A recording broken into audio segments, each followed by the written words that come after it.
There's something funny about being multi passionate. You never decided to be this way. You just woke up one day and realized that your mind refuses to stay in one place for longer than 5 minutes. One moment you're minding your business, trying to pick a lane like a responsible adult, and then boom, your brain decides it's obsessed with three new things, and suddenly you're Googling, how hard is it to become a trapeze artist at 29? All the while researching marine biology documentaries and also outlining a screenplay that you swear is actually good this time. Hi, my name is Varun. I like to make things, many things, sometimes far too many things. But if you're anything like me and you have more passions than the number of hours in a day, we're gonna get along just fine. Welcome to my channel. Sometimes, being a multi passionate is like having a browser with 20 tabs open, except every tab is something you genuinely care about. A hobby, a dream, a question. A skill you're half decent at. A skill you might want to be decent at. A hobby you swear you're going to revisit when life finally calms down. Which is hilarious because when does life really calm down for someone like you and I? We just accumulate passions the same way some people collect post-it notes. Harmless at first, and then suddenly it's taking up a whole wall of our minds. You'll be stirring your coffee, minding your own business, and a thought just shows up. Hey, do you think you'd be good at woodworking? And instead of ignoring it, you go, maybe.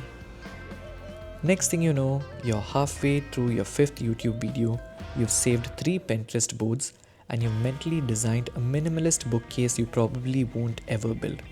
But the idea of it brings you joy anyway. And that's the thing, right? Multi-passionates don't just chase the outcome. They chase the feeling of being alive.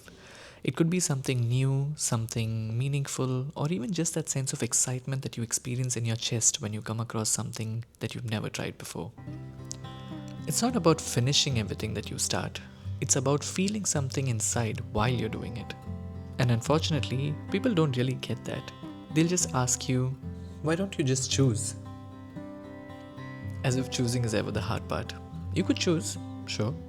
But the moment you try, your mind politely taps you on the shoulder and goes, hey, remember that one idea you had 3 weeks ago? And suddenly you're back to square one, sketching plans, listing out possibilities, and reworking your week to make time for that one life-changing project. Does it get overwhelming? Of course. There are days you wonder if you'd be further ahead if you just stuck to one thing.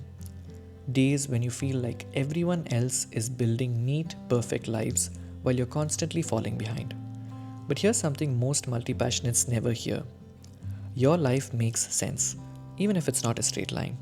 Your growth happens sideways, diagonally, and sometimes even in spirals. You learn one thing over here that ends up helping you do something else over there. Little pieces of yourself everywhere, and somehow they always find each other. The more you zoom out, the more you notice that your timeline isn't really chaotic at all. It's connected in ways that only you can see when you stop judging yourself for not being so simple.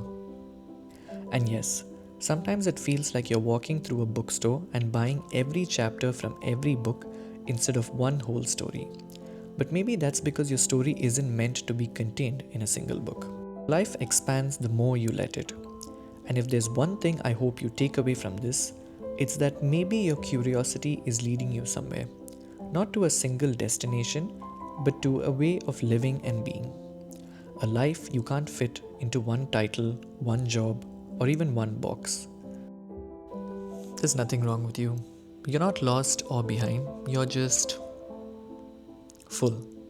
Full of ideas, full of possibilities, full of little sparks that don't want to be ignored. And if that makes your life a little chaotic sometimes, that's okay. Maybe it's also the very thing that makes your life beautiful. So welcome, not to the people who can't choose, but to the ones who choose over and over and over. To the people who don't pick one passion because their passions keep picking them. You're okay. You always have been. And you're becoming more of yourself every single day. And if being multi-passionate is wrong, then maybe the rules were never really made for people like you.